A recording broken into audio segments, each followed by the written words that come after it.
Hi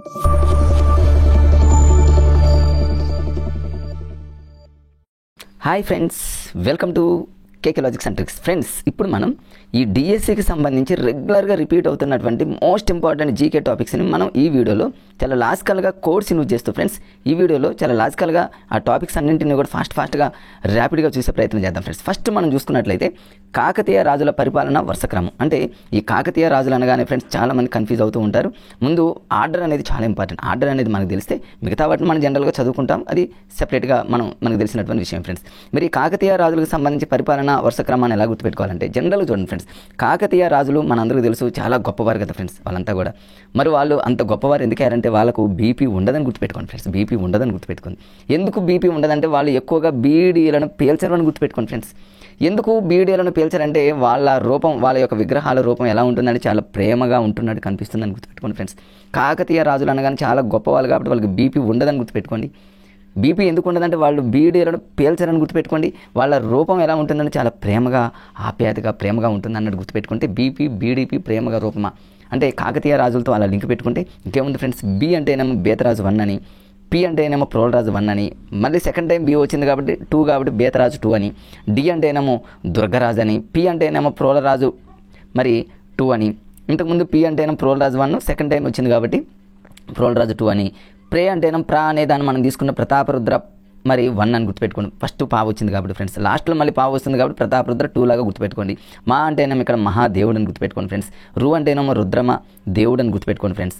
తర్వాత పా అంటేనేమో ప్రతాపరుద్ర. ఇవన్నీ జనరల్గా చూడండి, అంటే గణపతి దేవుడు కావచ్చు, అంటే గా అంటేనేమో గణపతి దేవుడు. అంటే మనకు కాకతీయ రాజుల్ని మనం రహస్యంగా గుర్తుపెట్టుకోండి. కాకతీయ రాజులు చాలా గొప్ప వాళ్ళు ఉంటారు కాబట్టి వాళ్ళని మనం ఎలా లింక్ చేసుకోవాలంటే వాళ్ళకి బీపీ ఉండదని గుర్తుపెట్టుకోండి, బీడీలను పేల్చడానికి గుర్తుపెట్టుకోండి, వాళ్ళ రూపం ఎలా ఉంటుందంటే ప్రేమగా ఉంటుందన్నట్టు గుర్తుపెట్టుకోండి. ఇది ఒక చిన్న హాస్యంగా మనందరికీ తెలిసినటువంటి లాజిక్, దాన్ని లింక్ చేస్తే గుర్తుపెట్టుకోండి ఫ్రెండ్స్. ఇక నెక్స్ట్ చూసినట్లయితే ఇది చాలాసార్లు అడిగాడు ఫ్రెండ్స్ ఎగ్జామ్లో, తెలంగాణ డిఎస్సికి సంబంధించి చాలాసార్లు అడిగాడు. మరి రకరకాలైనటువంటి కాంపిటేటివ్ ఎగ్జామ్లు అడుగుతూనే ఉన్నాడు, చాలా కన్ఫ్యూజ్ అవుతున్నాడు ఆర్డర్లో ఇచ్చినప్పుడు. ఇందిరాగాంధీ యొక్క పథకాలు అంటే చాలామంది అష్టసూత్ర పథకం ఉందా, పంచసూత్రం ఉందా, లేకపోతే 6 సూత్రాల పథకం ఉందా అంటే అష్టసూత్రం అంటే 8, ఇది 8 అని అర్థం, పంచ అంటేనేమో 5, 6 సూత్రాలు అంటేనేమో 6. అంటే నంబర్లు ఉన్నంత మాత్రాన సీక్వెన్స్ కాదు. ఫస్ట్ అష్టసూత్ర పథకాన్ని ఇంప్లిమెంటేషన్ జరిగింది 1969 మన అందరికీ తెలుసు. దీన్ని ఎట్లా గుర్తుపెట్టుకోవాలి, ఇందిరాగాంధీ ఏదైనా చేసేటప్పుడు ఆపరా అనేటటువంటి డైలాగు, పెద్దరాయుడు సినిమాలో రజనీకాంత్ ఒక డైలాగ్ ఉంటుంది కదా ఫ్రెండ్స్, ఆపు అన్నట్టు ఆపరా అన్నట్టు ఒక డైలాగ్ లాగా గుర్తుపెట్టుకుంటే ఆపరా ఏంటి 923 అన్నట్టు గుర్తుపెట్టుకోండి. 923 అంటేనేమో 9 అంటేనేమో 1969, 2 అంటేనేమో 1972, 3 అంటేనేమో 1963 ఫ్రెండ్స్, 1973 ఫ్రెండ్స్. ఇట్లా అంటే 6 అనే దాన్ని తీసుకున్నట్టయితే 6లో సగం తీసుకోండి, 6/2 తీసుకున్నా మనకి ఈజీగా గుర్తుంటుంది ఫ్రెండ్స్, 1973 లాగా అనమాట. అంటే ఆపరాలో ఆ అంటేనేమో అష్టసూత్ర, పా అంటేనేమో పంచసూత్ర, రా అంటేనేమో రాగతో ఉన్నటువంటి పదం 6 సూత్రాల పథకం అన్నట్టు ఈ మూడింటిని గుర్తుపెట్టుకుంటే సరిపోతుంది ఫ్రెండ్స్. ఆపరా ఇందిరాగాంధీ యొక్క స్కీమ్స్ అని గుర్తుపెట్టుకుంటే 923 పెట్టుకుంటే అన్ని గుర్తొస్తాయి ఫ్రెండ్స్. ఒకవేళ సీక్వెన్స్కి ఎగ్జామ్లో అడిగినా కూడా దీన్ని ఈ విధంగా గుర్తుపెట్టుకునే ప్రయత్నం చేయొచ్చు ఫ్రెండ్స్. నెక్స్ట్ సాలార్జింగ్ 1 ఎవరెవరి దగ్గర ప్రధానంగా పనిచేశారు, this is very very important, మనందరూ తెలుసు, కంటెంట్లో ఉంటుంది ఫ్రెండ్స్. ఇది జీకేలో రిపీటెడ్గా వస్తున్నటువంటి టాపిక్. అంటే ఇప్పుడు మనం ఈ వీడియోలో ఏంటంటే ఫ్రెండ్స్ అన్నింటినీ కూడా లాజికల్గా ఆర్డర్లో ఎలా గుర్తుపెట్టుకోవాలనే దాని మీద చిన్న వీడియో ఫ్రెండ్స్. ఇది కొంచెం చాలామందికి అవసరం ఉంటుంది అనేటటువంటి ఉద్దేశంతో దీన్ని అప్లోడ్ చేయడం జరిగింది ఫ్రెండ్స్. సాలార్జింగ్ 1 అనగానే మనకు ఎవరెవరి దగ్గర ప్రధానంగా పనిచేస్తారంటే 456 అని గుర్తుపెట్టుకోండి ఫ్రెండ్స్, 456 అని గుర్తుపెట్టుకోండి. ఈ 456 అని కూడా ఎలా గుర్తుపెట్టుకుంటారంటే సాలార్జింగ్లో ఎస్ ఉంది కాబట్టి, ఎస్ అంటేనేమో అంటే సా అనే పదం ఉంది కాబట్టి, సా అంటేనేమో చార్ అన్నట్టు గుర్తుపెట్టుకోండి ఫ్రెండ్స్. చార్ అంటాం కదా ఫ్రెండ్స్ హిందీలో, చార్ అంటే 4 కాబట్టి ఏదో ఒక పదంతో లింక్ చేసుకొని స్టార్టింగ్ 4 వస్తే 456 అనేది గుర్తొస్తుంది అనేటటువంటి ఉద్దేశంతో సాలార్జింగ్లో సా అంటేనేమో చార్ అనేది గుర్తుపెట్టుకుంటే 4 లాగా గుర్తుపెట్టుకుని 456 ఫ్రెండ్. ఇక్కడ 4 అనేదాన్ని మనం ఎవరెవరి దగ్గర ప్రధానంగా పనిచేస్తారు, 4 అంటేనేమో తెలుగులో 4 అని రాస్తాం కదా ఫ్రెండ్స్, 4 అంటేనేమో నాసిరుద్దౌలా దగ్గర ప్రధానంగా పనిచేయడం జరిగింది. 5 అంటేనేమో మరి ఇక్కడ 5 అంటాం కదా ఫ్రెండ్స్, తెలుగులో 5 అంటాం కాబట్టి ఆ అనే పదం ఉంది కాబట్టి అఫ్జల్ ఉద్దౌలా అని. 6 అంటేనేమో 6లో రా వచ్చింది కాబట్టి మీర్ మహబూబ్ అలీ ఖాన్ గుర్తుపెట్టుకోండి. చాలా ఇంపార్టెంట్ ఫ్రెండ్స్ ఇది. అంటే మన తెలంగాణ రాష్ట్రాన్ని పరిపాలించినటువంటి చివరి మరి వంశీయులు ఎవరంటే అసఫ్ జాహీలు. అసఫ్ జాహీలు మొత్తం 7 ఫ్రెండ్స్, అసఫ్ జాహీలు 7. వీళ్ళని ఎలా గుర్తుపెట్టుకోవాలో కూడా చెప్తారు. అసఫ్లో సా అంటేనేమో ఎస్ ఫర్ 7 లాగా గుర్తుపెట్టుకుంటే చిట్ట చివరి వ్యక్తి మీర్ ఉస్మాన్ అలీ ఖాన్ మనందరికీ తెలుసు. ఎక్కువ ఎగ్జామ్లో రిపీట్ అయ్యేటటువంటి బిట్ కూడా మీర్ ఉస్మాన్ అలీ ఖాన్ అదొకటి, తర్వాత మీర్ మహబూబ్ అలీ ఖాన్కి సంబంధించి అంటే వాళ్ళకి సంబంధించినటువంటి అది వస్తుంది ఫ్రెండ్స్. అది దాన్ని ఎలా గుర్తుపెట్టుకోవాలి అది కూడా ఇక్కడ చెప్పేస్తా ఫ్రెండ్స్. దీన్ని ఎలా గుర్తుపెట్టుకోండి అయిపోతుంది అంతే. నెక్స్ట్ పెద్ద మనుషుల ఒప్పందం చాలా చాలా ఇంపార్టెంట్ ఫ్రెండ్స్. పెద్ద మనుషుల ఒప్పందం అనేది ఏ ఇయర్లో జరిగింది, ఏ మంత్లో జరిగింది, ఏ డేట్లో జరిగింది, ఏపీ నుంచి ఎంతమంది మరి అక్కడ పార్టిసిపేట్ చేశారు, టీఎస్ నుంచి ఎంతమంది పార్టిసిపేట్ చేశారు, మొత్తం ఎంతమంది పార్టిసిపేట్ చేశారు, అది చాలా చాలా చాలా ఇంపార్టెంట్. అంటే ఇది పెద్ద మనుషుల ఒప్పందం అనగానే మనకు దీన్ని ఈజీ గుర్తుపెట్టుకోవడం చిన్న లాజిక్ ఫ్రెండ్స్. పెద్ద మనుషుల్లో పా అనే లెటర్ ఉంది కాబట్టి పాతో ఉన్నటువంటి మంత్ ఫ్రెండ్స్ ఫిబ్రవరి అని గుర్తుపెట్టుకోండి. మరి ఫిబ్రవరి మంత్ అనగానే మనకి ఫిబ్రవరి సెకండ్ మంత్ కదా ఫ్రెండ్స్, జనవరి తర్వాత ఫిబ్రవరి వస్తుంది కాబట్టి వెంటనే 20 అన్నట్టు గుర్తుపెట్టుకోండి. ఫిబ్రవరి 20. 1956 అలా గుర్తుపెట్టుకుంటారు ఫ్రెండ్స్. 6 యూనిట్ డిజిట్లో ఉన్న 6ని ఈజీగా గుర్తుపెట్టుకోవచ్చు. పెద్ద మనుషులు ఎప్పుడైనా సరే ఏం చేస్తారంటే ఎవరైనా అరిశారనుకోండి, అరవకుండా ఉంచుతారని గుర్తుపెట్టుకోండి. వాళ్ళు అరవరు అని గుర్తుపెట్టుకోండి. ఎవరైనా తప్పు చేస్తే అరుస్తారని గుర్తుపెట్టుకోండి. అంటే చివరిలో 6 అంటే తెలుగులో 6 అనేదాన్ని గుర్తుపెట్టుకోండి. పెద్ద మనుషుల పన్ను అరుస్తారు కాబట్టి 1956 అని, పెద్ద మనుషుల పా ఉంది కాబట్టి ఫిబ్రవరి అని ఇమ్మీడియట్గా మనకు 20 అనేది గుర్తొస్తుంది ఫ్రెండ్స్. ఇప్పుడు నెక్స్ట్ ఎక్కువ సార్లుగా రిపీట్ అయింది ఏంటంటే ఏపీ నుంచి ఆంధ్రప్రదేశ్ నుంచి ఎంతమంది పెద్ద మనుషుల ఒప్పందం పార్టిసిపేట్ చేశారంటే 4 ఫ్రెండ్స్. ఏపీ నుంచి 4, తెలంగాణ నుంచి 4 పార్టిసిపేట్ జరిగింది. 2 లాగా గుర్తుపెట్టుకోండి. మరి ఏపీ నుంచి పార్టిసిపేట్ చేసినటువంటి 4 ఎలా గుర్తుపెట్టుకోండి. ఆంధ్ర వాళ్ళ నేల ఘోష అని గుర్తుపెట్టుకోండి. నేల ఘోష అని గుర్తుపెట్టుకోండి. నీ అంటేనేమో నీలం సంజీవ్ రెడ్డి, లా అంటేనేమో లచ్చన్న అంటేనేమో గౌతు లచ్చన్న మనందరికీ తెలుసు ఫ్రెండ్స్. తర్వాత గో అంటేనేమో గోపాల్ రెడ్డి, బెజవాడ గోపాల్ రెడ్డి, సా అంటేనేమో సత్యనారాయణ ఫ్రెండ్స్. ఈ 4 మరి ఏపీ నుంచి పార్టిసిపేట్ చేసినటువంటి అంటే ఈ ఆంధ్ర వాళ్ళ నేల ఘోష అనేది గుర్తుపెట్టుకుంటే పెద్ద మనుషుల ఒప్పందంలో పార్టిసిపేట్ చేసిన 4 గుర్తొస్తారు ఫ్రెండ్స్. నీ అంటేనేమో నీలం సంజయ్ రెడ్డి, లా అంటేనేమో గౌతు లచ్చన్న, గో అంటేనేమో బెజవాడ గోపాల్ రెడ్డి, సా అంటేనేమో సత్యనారాయణ రాజు. అయిపోయింది. నెక్స్ట్ తెలంగాణ నుంచి కూడా ఫ్రెండ్స్ సేమ్ 4 పార్టిసిపేట్ చేశారు. దీన్ని ఎలా గుర్తుపెట్టుకుంటారంటే తెలంగాణ వాళ్ళ ఇంతకుముందు నేల ఘోష అంటే నీళ్లు కదా ఫ్రెండ్స్, నీళ్లు. ఈ నీళ్ళని మరి చెంబుతో పట్టడానికి తెలంగాణ వాళ్ళ నరచెంబు అని గుర్తుపెట్టుకోండి. నరచెంబు అంటే ఏంది, మనం ఇతర చెంబులాగా మరి ఆ విధంగా ఉంటాయి కదా ఫ్రెండ్స్. నరచెంబు అంటే అదొక చెంబు, అరచెంబు, నరచెంబులాగా గుర్తుపెట్టుకుని. నా అంటేనేమో నరసింగరాజు, రా అంటేనేమో రంగారెడ్డి, కేవీ రంగారెడ్డి అంటాం ఫ్రెండ్స్. కొండ వెంకట రంగారెడ్డి మనందరికీ తెలుసు. చే అంటేనేమో చెన్నారెడ్డి, మరి చెన్నారెడ్డి, బూ అంటేనేమో బూరుగుల రామకృష్ణారావు. వీళ్ళ 4 మనం తెలంగాణ నుంచి పార్టిసిపేట్ చేసినటువంటి పెద్ద మనుషుల ఒప్పందంలో. ఈజీ కదా ఫ్రెండ్స్. ఇక్కడ ఆంధ్రప్రదేశ్ అనగా ఆంధ్ర వాళ్ళ నేల ఘోషను గుర్తుపెట్టుకుంటే, తెలంగాణ నుంచి అంటే తెలంగాణ వాళ్ళ నరచెంబని గుర్తుపెట్టు, వాటర్ని చెంబుతో గుర్తుపెట్టుకుంటే అయిపోతుంది. పెద్ద మనుషుల పా అంటేనేమో ఫిబ్రవరి పాతో వస్తుంది 20. 1956 అంటేనేమో వాళ్ళు అరిస్తే మరి ఈ విధంగా అరుస్తారని మనం గుర్తుపెట్టుకోవచ్చు. అది అయిపోయింది. నెక్స్ట్ కుతుబ్ షాహీల వర్షక్రమం ఫ్రెండ్స్. చాలా చాలా చాలా ఇంపార్టెంట్. ఇది కంటెంట్లో వస్తుంది, అదేవిధంగా జీకేలో వస్తున్నటువంటి రెగ్యులర్గా టాపిక్ ఫ్రెండ్స్ ఇది. ఈ కుతుబ్ షాహీ రాజుల యొక్క పరిపాలన యొక్క వర్షక్రమాన్ని ఎలా గుర్తుపెట్టుకోవాలంటే, కుతుబ్ షాహీ అనగానే మనందరికీ తెలుసు వీళ్ళంతా కూడా మరి ముస్లిమ్స్కి సంబంధించిన వ్యక్తులు కాబట్టి వీళ్ళకు తెలుగు వర్ణమాల అయినటువంటి ఆలు నేర్పాలని గుర్తుపెట్టుకోండి. ఈ ఆలు కూడా ఎవరు నేర్పాలి, సుజా అనేటటువంటి అమ్మాయి. ఇంట్లో ఎవరో ఒక మదర్ అంటుంది, సుజా ఈ మామకు ఆలు చెప్పమ్మా లేదా ఆలు నేర్పమ్మా, ఎందుకంటే వాళ్ళు కుతుబ్ షాహీలు కాబట్టి. లేదా కుతుబ్ షాహీలు అంటే కుతూహలంగా అని గుర్తుపెట్టుకోండి. కొంతమందికి ఎవరికో తెలుగు వర్ణమాల నేర్చుకోవాలనేటటువంటి కుతూహలం ఉన్నప్పుడు వాళ్ళకి చెప్తుంది అనమాట, సుజా ఈ మామకు ఆలు చెప్పమ్మా. ఏదో మనం లింక్ చేసుకోవడానికి అది ఒక కోడ్ ఫ్రెండ్స్. కుతుబ్ షాహీల అనగానే కుతూహలం అనేది ఏంటంటే ఆలు నేర్పడం కాబట్టి సుజా ఈ మామకు ఆలు నేర్పం అన్నీ వచ్చేస్తాయి చూడండి ఫ్రెండ్స్. ఇక్కడ సు అంటేనేమో సుల్తానా స్టార్టింగ్ పరిపాలన చేసినటువంటి వంశీ సుల్తానా కులీ కుతుబ్ షా. సుజా అనగా జా అంటేనేమో జంషీద్ కులీ కుతుబ్ షా. ఈ అంటేనేమో ఇబ్రహీం కుతుబ్ షా మీద ఎక్కువగా రిపీటెడ్గా బిట్లు వస్తున్నటువంటి ఏ రెఫరెన్స్ దాన్ని గుర్తుపెట్టుకోండి. తర్వాత మా అంటేనో మహమ్మద్ కులీ కుతుబ్ షా, మరొక మా అంటేనో మహమ్మద్ కుతుబ్ షా. ఎక్కువ అనేది ఏముంటుంది ఫ్రెండ్స్, అది జస్ట్ మనం ఆ కోడ్ రావడానికి వాడుకున్నటువంటి పదంలో అది ఒక పదం అనమాట. తర్వాత ఆల్లో ఆ అంటేనో అబ్దుల్లా హుసేన్ కుతుబ్ షా, ఇంకొక ఆ అంటేనేమో అబుల్ హసన్ తానిషా, అంటే లాస్ట్ వ్యక్తి అబుల్ హసన్ తానిషా. ఇక చెప్పమ్మా నేర్పమ్మ అనేది మనం రాసుకున్నటువంటి కోడ్కు ఉపయోగించి, అంటే కుతుబ్ షాహీలు అనగా కుతూహలం దేని మీద ఆలు నేర్చుకోవాలని కుతూహలం ఉంది కాబట్టి సుజా ఈ మామకు ఆలు నేర్పమ్మా చెప్పమ్మా అలా లింక్ చేస్తూ గుర్తుపెట్టుకోండి ఫ్రెండ్స్. తర్వాత INC friends, Indian national Congress సమావేశాలు. మనందరికీ తెలిసినటువంటి సమావేశాలు చాలా చాలా ఇంపార్టెంట్. దీంట్లో గాంధీ గారు మరి ఏ సమావేశంలో పార్టిసిపేట్ చేయడం జరిగింది, జవహర్లాల్ నెహ్రూ ఏ సమావేశంలో పార్టిసిపేట్ చేయడం జరిగింది, గాంధీజీ గారు మరి మితవాదులు ఎప్పుడు అతివాదులు ఎప్పుడు, ఇవన్నీ చాలా చాలా ఐఎన్సీ సమావేశాలు చాలా ఉన్నాయి. చాలా చాలా ఇంపార్టెంట్ ఫ్రెండ్స్. జస్ట్ మనం ఇందులో ఏంటంటే మొదటి 5 సమావేశాలు ఎక్కడ జరిగినాయి, ఎవరు పార్టిసిపేట్ చేశారనే దాని మీద చిన్న కోడ్. ఐఎన్సీ అనగా ఇండియన్ నేషనల్ కాంగ్రెస్ మనందరికీ తెలుసు ఫ్రెండ్స్. 1985లో స్టార్టింగ్ ఎక్కడంటే మరి డబ్ల్యూసీ బెనర్జీ మనందరికీ తెలుసు. దీన్ని ఎలా గుర్తుపెట్టుకోవాలి, ఈ ఐఎన్సీ సమావేశాలు అనేవి చాలా పూర్ స్ట్రీట్లో అంటే భేద బజార్లో జరిగాయి. చాలా భేద బజార్లో జరిగాయని గుర్తుపెట్టుకోండి ఫ్రెండ్స్. ఏదో ఐఎన్సీ సమావేశాలు భేద బజార్ అనే దాన్ని మనం గుర్తుపెట్టుకుంటే పూర్ స్ట్రీట్ లాగా, బే అంటేనేమో డబ్ల్యూసి బెనర్జీ, దా అంటేనేమో దాదాబాయి నౌరోజీ, బా అంటేనేమో బద్రుద్దీన్ త్యాబ్జీ, జా అంటేనేమో జార్జీవులు అనే పదం వస్తుంది కాబట్టి బెర్న్. అన్ని సీక్వెన్స్గా ఉంటాయి. 85, 86, 87, 88 ఫ్రెండ్స్ 4 వచ్చేసినాయి. తర్వాత ఎక్కడెక్కడ ప్లేస్లు అంటేనేమో ఎంకేసీఏ అన్నట్టు గుర్తుపెట్టుకోండి. ఎంకేసీఏ, ఎం అంటేనేమో ముంబై, కే అంటేనేమో కలకత్తా, సి అంటేనేమో చెన్నై, ఏ అంటే ఒకవేళ ఇలా కూడా గుర్తులేదనుకోండి ఫ్రెండ్స్, మరి ఇక్కడ దీన్ని ఈజీగా గుర్తుపెట్టుకోవచ్చు. ముంబైని ఎలా గుర్తుపెట్టుకోండి, డబ్ల్యూసి బెనర్జీలో డబ్ల్యూని రివర్స్ రాశారనుకోండి ఎం వస్తుంది కాబట్టి ముంబై అని గుర్తుపెట్టుకోండి. దాదాబాయి అంటేనేమో దాదాబాయి అంటే దాదాజీ, దాదాజీ, దాదా అనే పదాలు అంటే హిందీలో నానమ్మ తాతయ్య అంటారు కదా ఫ్రెండ్స్. అంటే వాళ్ళకి ఎక్కువగా ముసలి వాళ్ళు కాబట్టి వాళ్ళకి ఎక్కువ కలకత్తా అంటేనేమో కలకత్తా ఫాన్ తింటారనో లేకపోతే కళలు ఎక్కువగా వస్తాయనో ఏదో గుర్తుపెట్టుకోవడానికి గుర్తుపెట్టుకునేది అట్లా అనమాట. తర్వాత బద్రుద్దీన్ త్యాబ్జీ అంటేనేమో చెన్నై అని, జార్జీవులు అంటేనేమో అలహాబాద్ అని మీకు అనుకూలంగా తయారు చేసుకోండి. ఇది మొదటి 5 సమావేశాలు. మిగతా అన్ని సమావేశాలు ఉన్నాయి. చాలా వరకు నా వీడియోలో ఈ మోడర్న్ హిస్టరీకి సంబంధించి గాంధీజీ ఉద్యమాల దగ్గర ఇవన్నీ చెప్పడం జరిగింది ఫ్రెండ్స్. గాంధీజీ మితవాదులు ఎప్పుడు వచ్చారు, అతివాదులు ఎప్పుడు వచ్చారు, ఎప్పుడు కలుసుకున్నారు, ఎప్పుడు విడిపోయారు, ఇవన్నీ కూడా మీకు లాజిక్స్తో చాలా వీడియోలు చేస్తాను ఫ్రెండ్స్. సోషల్కి సంబంధించి ఆ వీడియోలని ప్లేలిస్ట్లో ఉన్నాయి, చూడడానికి ప్రయత్నం చేయండి ఫ్రెండ్స్.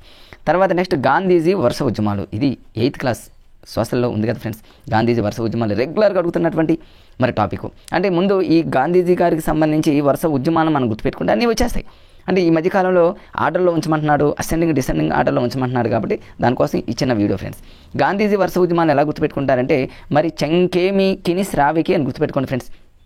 కిని అంటేనేమో తిని అని, చెంకేమి అంటేనేమో అట్లా మీరు మామూలుగా మీకు అనుకూలంగా తయారు చేసుకోండి ఫ్రెండ్స్. గాంధీజీ వరుస ఉద్యమాలు అంటే మేము అప్పట్లో బాగా చదువున్నాం కాబట్టి చెంకేమి కిని శ్రావికి ఇవి చాలా ఉన్నాయి ఫ్రెండ్స్. యూట్యూబ్లో చాలామంది తయారు చేశారు ఈ కోడ్ని మరొకసారి మీకు గుర్తు చేద్దామనేటువంటి ఉద్దేశంతో నేను ఇక్కడ చెప్పడం జరిగింది. ఈ కోడ్ అయితే ఓకే, పెద్ద కష్టమేం కాదు, 2-3 సార్లు చదువు అనుకుంటే సరిపోతుంది ఫ్రెండ్స్. గాంధీజీ వరుస ఉద్యమాల అనగానే చెంకేమికిని శ్రావికి అన్నీ వచ్చేస్తాయి చూడండి ఫ్రెండ్స్. అంటే మొదటి లెటర్స్తో తయారు చేసినట్టు చిన్న కోడ్. చెమ్ అంటేనేమో చంపారన్ ఉద్యమం, స్టార్టింగ్ ఉద్యమం. కే అంటేనేమో కేద, మీ అంటేనేమో మిల్లు కార్మికుల ఉద్యమం, కి అంటేనేమో ఖిలాఫత్ ఉద్యమం, నీ అంటేనేమో నిరాకరణ ఉద్యమం, శ్రావ్యాల తీసుకున్నట్లయితే శాసనోల్లంఘన ఉద్యమం. ఇక తర్వాత వా తీసుకున్న వ్యక్తిగత సత్యాగ్రహం ఉద్యమం. లాస్ట్ది క్విట్ ఇండియా ఉద్యమం 1942 ఆగస్ట్ 8 అనుకుంటా ఫ్రెండ్స్. ఇది చాలా ఇంపార్టెంట్. అంటే గాంధీజీ ఉద్యమాల్లో చిట్ట చివరి ఉద్యమం ఏంటంటే క్విట్ అంటేనే వదిలి వెళ్ళిపోవాలి 1942లో చిట్ట చివరి ఉద్యమాన్ని గుర్తుపెట్టుకొని. స్టార్టింగ్ ఉద్యమం మాత్రం చెమ్ అనే పదాన్ని వాడతాం కాబట్టి చంపారన్, అందుకని చెంకేమికిని శ్రావికి 5-6 సార్లు అనుకోండి ఫ్రెండ్స్ గాంధీజీ ఉద్యమాలు వస్తాయి. దీని మీద ఒకవేళ కానీ ఆర్డర్లో కానీ అసెండింగ్ కానీ డిసెండింగ్ కానీ దీని మీద ఏమన్నా ఎక్కడ ఇస్తే మాత్రం దీన్ని ఇలా గుర్తుపెట్టుకోవడానికి మనం ప్రయత్నించవచ్చు ఫ్రెండ్స్. తర్వాత యూరోపియన్ల రాక వరుస క్రమం. యూరోపియన్లు ఎందుకు వచ్చారు మన దగ్గర కంటే, వాళ్ళు ఎందుకు వచ్చారు మన ఇండియా కంటే, యూరోపియన్ వాళ్ళు పాడుబడినటువంటి పంచె కోసం యూరోపియన్ ఇండియాకి వచ్చారు ఫ్రెండ్స్. అంటే ఒక క్రొత్త పంచె కోసం కాదు ఫ్రెండ్స్, ఇది పాడుబడినటువంటి పంచె కోసం. ఏదో హాస్యంగా అంతే ఫ్రెండ్స్. పాడుబడిన పంచె కోసం యూరోపియన్ మన ఇండియాకి వచ్చారు. అంటే పా అంటేనేమో పోర్చుగీస్ వారు, డు అంటేనేమో డచ్ వారు, పాడుబడిన బా అంటేనేమో బ్రిటిష్ వారు, డేనా అంటేనేమో డెన్మార్క్ వారు, పంచె అంటేనేమో ఫ్రెంచ్ వారు. అయిపోయింది ఫ్రెండ్స్ అంతే. మొత్తం మీద ఈ యూరోపియన్లకు సంబంధించి పాడుబడిన పంచె కోసం యూరోపియన్ ఇండియాకి వచ్చారని గుర్తుపెట్టుకోండి. తర్వాత భారతదేశంలో శాసన మండలి కలిగినటువంటి రాష్ట్రాలు గతంలో చాలాసార్లు అడిగారు ఫ్రెండ్స్. ఇది పాలిటీ మీద చాలాసార్లు అడిగారు. అంటే జనరల్గా చూడండి, శాసన మండలి అనగానే ఏదైనా ఒక శాసనాలు రాయటంలో కానివ్వండి, శాసన మండలికి సంబంధించి ఏదైనా పార్టిసిపేట్ చేయాలన్నా కూడా ఖచ్చితంగా వాళ్ళు బీకామ్ చదవాలని గుర్తుపెట్టుకోండి. ఆ బీకామ్ కూడా ఎక్కడ చదవాలి, టీఎస్లోనే చదవాలని గుర్తుపెట్టుకోండి. అది చదివేదెవరో ఆ ఉమా అనేటటువంటి ఒక అమ్మాయి చదవాలని గుర్తుపెట్టుకుంటే శాసన మండలి శాసనాల రంగులోని బీకామ్ చదవాలి. టీఎస్లో ఎక్కడ ఎవరు అంటే ఆ ఉమా బీకామ్ టీఎస్లో చదివింది, లేదా ఆ ఉమా బీకామ్ టీఎస్లో చదవాలని గుర్తుపెట్టుకుంటే ఆ అంటేనేమో ఆంధ్రప్రదేశ్, ఊ అంటేనేమో ఉత్తరప్రదేశ్, మా అంటేనేమో మహారాష్ట్ర, బి అంటేనేమో బీహార్, బీకామ్లో కామ్ అంటేనేమో కర్ణాటక, టీఎస్ అంటేనేమో తెలంగాణ. అంతే ఫ్రెండ్స్. ఇంకా నెక్స్ట్ చూసుకున్నట్లయితే ఫ్రెండ్స్ ఇక్కడ తెలంగాణ పొలిటికల్ జేఏసీ అంటేనేమో joint action committee. This is very very very important topic friends. తెలంగాణలో ప్రత్యేకంగా ఏ కాంపిటేటివ్ స్పీడ్ చూసుకున్నా కూడా ఈ మధ్యకాలంలో చాలాసార్లు తెలంగాణ ఏర్పడిన తర్వాత డిఎస్సీ బిట్ రావడం జరిగింది. ఇది ఒక ఆర్డర్లో చాలా ఇంపార్టెంట్. దీన్ని అలా గుర్తుపెట్టుకోవాలి. జేఏసీ అనగానే జాయింట్ యాక్షన్ కమిటీ చేసినటువంటి మరి వరుస ఉద్యమాలలో స్టార్టింగ్ ఉద్యమం మనందరూ తెలుసు, సహాయ నిరాకరణ ఉద్యమం అనమాట. గాంధీజీకి సంబంధించినటువంటి స్టార్టింగ్ ఆ ఉద్యమాన్ని. అంటే దీన్ని ఎలా గుర్తుపెట్టుకోవాలి, అప్పట్లో మనందరికీ తెలుసు ఫ్రెండ్స్, మరి రోడ్ల మీదనే వంటలు తిన్నారు కాబట్టి ఆ వంట ఏంటంటే సప్తమి వంట అని గుర్తుపెట్టుకోండి. సప్తమి అంటేనేమో 7 కాబట్టి 7 రకాల వంట అని గుర్తుపెట్టుకోండి. సప్తమి వంట తిని ఏమేమో మన పని సత్యరో స్వామి అని గుర్తుపెట్టుకోండి. సప్తమి వంట తిని సత్యరో స్వామి.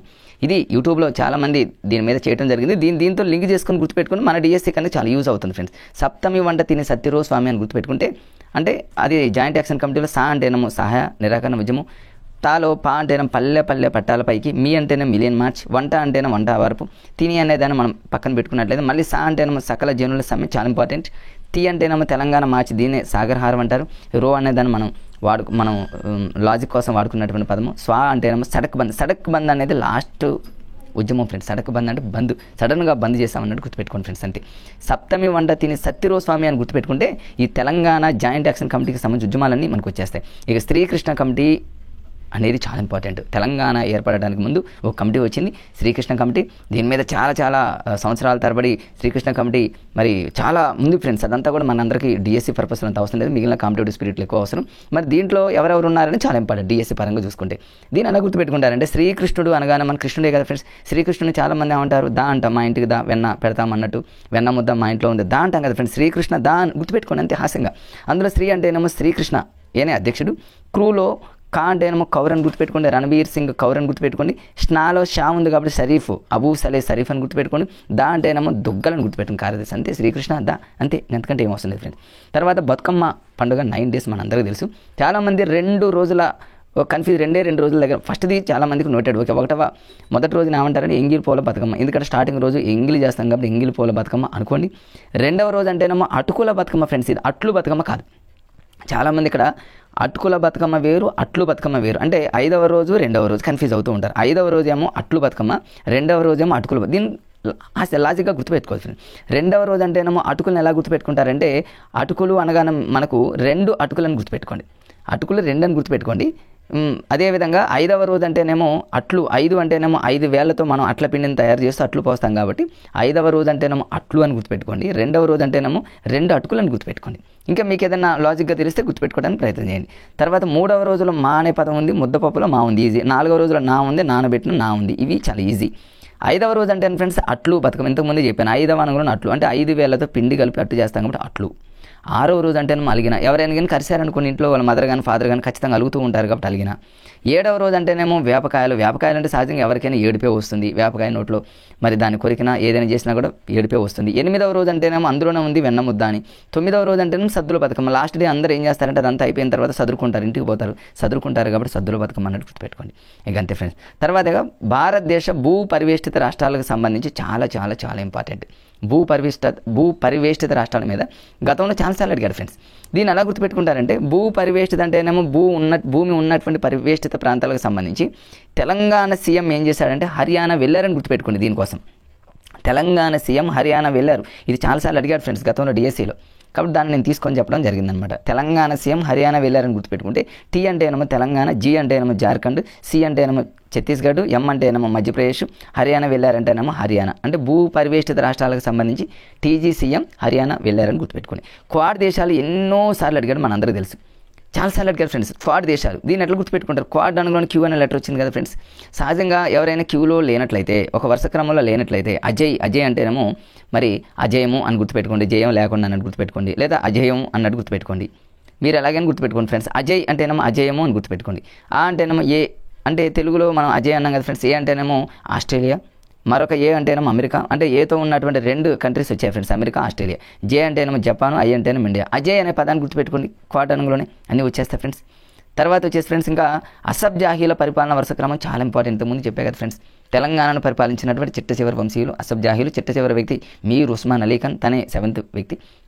మరి హైదరాబాద్ని ఫుల్ డెవలప్ చేసినటువంటి వ్యక్తి కూడా మీర్ ఉస్మాన్ అలీ ఖాన్, మనందరికీ తెలుసు. ఆయనకంటే ముందు పైన ఉన్నటువంటి 6వ వ్యక్తి మీర్ మహబూబ్ అలీ ఖాన్. మీర్ మహబూబ్ అలీ ఖాన్ కంటే కూడా మీర్ ఉస్మాన్ అలీ ఖాన్ చాలా మరి అక్కడ ఉన్నటువంటి చెరువుని తర్వాత హైదరాబాద్ ప్రజలకి ఇప్పటికీ మరి మంచినీటిని అందుతున్నాయంటే దానికి ప్రధానమైనటువంటి కారకుడు ఎవరంటే మీర్ ఉస్మాన్ అలీ ఖాన్, మనందరికీ తెలుసు. దాని చరిత్ర అదంతా మనకు అవసరం లేదు. దీన్ని ఎట్లా గుర్తుపెట్టుకోవాలి? అసబ్ జాహీలు హైదరాబాద్కి చివరి వంశస్థులు కాబట్టి వీళ్ళకి మంచి మాస్ నేమ్ ఉందని గుర్తుపెట్టుకోండి. వీళ్ళకి మంచి మాస్ నేమ్ ఉంది, ఎందుకంటే వీళ్ళు ఒక్కొక్కళ్ళు ఒక్కో రకంగా డెవలప్ చేశారు. మంచి మాస్ నేమ్ ఉందని గుర్తుపెట్టు. మాస్ అనగానే ఎంఏఎస్ మాస్లో ఎం అంటేనేమో ముల్క్ అని గుర్తుపెట్టుకోండి, నిజాం ఉల్ ముల్క్. ఏ అంటేనేమో అలీ అని గుర్తుపెట్టుకోండి, నిజాం అలీ. ఎస్ అంటేనేమో సికిందర్ జా అని గుర్తుపెట్టుకోండి, మాస్ నేమ్ ఉంది. ఎన్ అంటేనేమో ఎన్ ఫర్ నసీర్ ఉద్దౌలా అని గుర్తుపెట్టుకోండి. ఏ అంటేనేమో అబ్దుల్ ఉద్దౌలా అని గుర్తుపెట్టుకోండి, అఫ్జల్ ఉద్దౌలా. మంచి నేమ్ ఉందంటేనేమో ఎం అంటేనేమో మీర్ మహబూబ్ అలీ ఖాన్, యు అంటేనేమో మీర్ ఉస్మాన్ అలీ ఖాన్. ఇతనే 7th వ్యక్తి, చివరి వ్యక్తి అనమాట. సో ఇది చాలా ఇంపార్టెంట్ ఫ్రెండ్స్. ఇది కంటెంట్లో ఉంది, జీకేలో ఎక్కువ వస్తుంది కాబట్టి జీకేని ఎప్పుడు కూడా కంటెంట్ రిలేటివ్గా మనకి జీకే ఇస్తారు కాబట్టి దీని మీద ఎక్కువగా ఫోకస్ పెడతారు కాబట్టి వీటిని కొంచెం చూసుకోవడానికి ప్రయత్నం చేయండి. ఇవి ఫ్రెండ్స్, అంటే ఈ వీడియోలో మ్యాక్సిమం గత డిఎస్సిలో ఎలాంటివి అడిగాడు అనేదాన్ని నేను కొంచెం ప్రీవియస్ బీట్లు అవన్నీ నాకు కొంచెం అవగాహన ఉంది కాబట్టి వాటిని దృష్టిలో పెట్టుకొని ఈ చిన్న వీడియో అనేది మీకు ఏదో రకంగా ఉపయోగపడుతుంది అనేటటువంటి ఉద్దేశంతో దీన్ని చేయడం జరిగింది. సో ఫ్రెండ్స్, నా వీడియో కనుక మీకు నచ్చినట్లయితే ఇప్పుడు చూస్తున్నటువంటి మిత్రులు ఒక లైక్ చేయండి. కొత్తగా చూస్తున్నటువంటి మిత్రులు ఎవరైతే ఉన్నారో సబ్స్క్రైబ్ చేయడానికి మరి ప్రయత్నం చేయండి. ఓకే ఫ్రెండ్స్, మళ్ళీ మీ ముందుకు మరొక వీడియోతో మీ ముందుకు వస్తా. Okay, bye friends.